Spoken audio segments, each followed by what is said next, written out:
భక్తుడైన యోహాను గారు రచించిన ప్రకటన గ్రంథం 14వ అధ్యాయం. మరియు నేను చూడగా, ఇదిగో, ఆ గొర్రెపిల్ల సీయోను పర్వతము మీద నిలువబడి ఉండెను.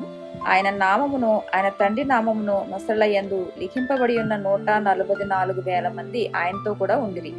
మరియు విస్తారమైన జలముల ధ్వనితోనూ గొప్ప ఉరుము ధ్వనితోనూ సమానమైన ఒక శబ్దము పరలోకంలో నుండి రాగా వింటిని. నేను వినిన ఆ శబ్దము వీణలు వాయించుచు ఉన్న వైణికుల నాదమును పోలినది. వారు సింహాసనం ఎదుటను, ఆ 4 జీవుల ఎదుటను, పెద్దల ఎదుటను ఒక క్రొత్త కీర్తన పాడుచున్నారు. భూలోకంలో నుండి కొనబడిన ఆ 144,000 మంది తప్ప మరి ఎవరునూ ఆ కీర్తన నేర్చుకున్న జాలరు. వీరు స్త్రీ సాంగత్యమున అపవిత్రులు కాని వారు, స్త్రీ సాంగత్యము ఎరుగని వారునై ఉండి, గొర్రెపిల్ల ఎక్కడికి పోవునో అక్కడికెల్లా ఆయనను వెంబడింతురు. వీరు దేవుని కొరకును గొర్రెపిల్ల కొరకును ప్రథమ ఫలముగా ఉండుటకై మనుషుల్లో నుండి కొనబడిన వారు. వీరి నోట ఏ అబద్ధమును కనబడలేదు. వీరు అనింద్యులు. అప్పుడు మరియొక దూతను చూచితిని. అతడు భూనివాసులకు, అనగా ప్రతి జనమునకును ప్రతి వంశమునకును ఆయా భాషలు మాట్లాడు వారికిని ప్రతి ప్రజకును ప్రకటించున్నట్లు నిత్య సువార్త తీసుకుని ఆకాశం మధ్యమున ఎగురుచుండెను.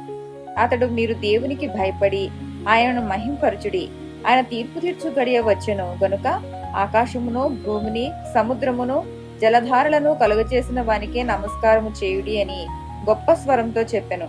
వేరొక దూత, అనగా 2వ దూత అతని వెంబడి వచ్చి మోహోద్రేకముతో కూడిన తన వ్యభిచార మద్యమును సమస్త జనులకు త్రాగించిన ఈ మహాబబులోను కూలిపోయిను అని చెప్పెను. మరియు వేరొక దూత, అనగా 3వ దూత వీరి వెంబడి వచ్చి గొప్ప స్వరముతో ఇలాగు చెప్పెను. ఆ క్రూర మృగమునకు గాని దాని ప్రతిమకు గాని ఎవడనో నమస్కారము చేసి తన నొసటి యందేమి చేతి మీదనేమి ఆ ముద్ర వేయించుకుని ఎడల ఏమియు కలపబడకుండా దేవుని ఉగ్రత పాత్రలో పోయబడిన దేవుని కోపమును మధ్యమును వాడు త్రాగును. పరిశుద్ధ దూతల ఎదుటను గొర్రెపిల్ల ఎదుటను అగ్నిగంధకముల చేత వాడు బాధింపబడును. వారి బాధా సంబంధమైన పొగ యుగయుగములు లేచును. ఆ క్రూర మృగమునకు గాని దాని ప్రతిమకు గాని నమస్కారము చేయువారును దాని పేరు గల ముద్ర ఎవడైనను వేయించుకుని ఎడల వాడును రాత్రింపగళ్ళు నెమ్మది లేని వారయ్యుందురు. దేవుని ఆజ్ఞలను యేసును గూర్చిన విశ్వాసమును గైకొనుచున్న పరిశుద్ధుల ఓర్పు ఇందులో కనబడును. అంతటా ఎప్పటి నుండి ప్రభునందు మృతులు ధన్యులని వ్రాయమని పరలోకము నుండి ఒక స్వరం చెప్పగా వింటిని. నిజమే, వారు తమ ప్రయాసములు మాని విశ్రాంతి పొందుదురు. వారి క్రియలు వారి వెంట పోవునని ఆత్మ చెప్పుచున్నాడు.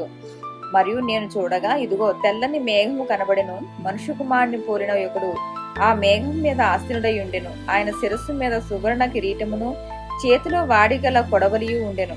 అప్పుడు మరియొక దూత దేవాలయంలో నుండి వెడలివచ్చి, భూమి పైరు పండి ఉన్నది, కోతకాలం వచ్చినది, నీ కొడవలి పెట్టి కోయుమని గొప్ప స్వరముతో ఆ మేఘం మీద ఆసీనుడై ఉన్న వానితో చెప్పెను.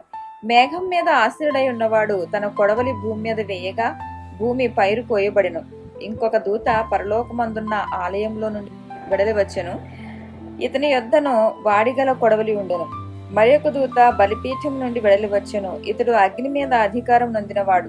ఇతడు వాడి అయిన కొడవలి గల వానిని గొప్ప స్వరంతో పిలిచి, భూమి మీద ఉన్న ద్రాక్ష పండ్లు పరిపక్వమైనవి, వాడి అయిన నీ కొడవలిని పెట్టి దాని గెరలు కోయమని చెప్పెను.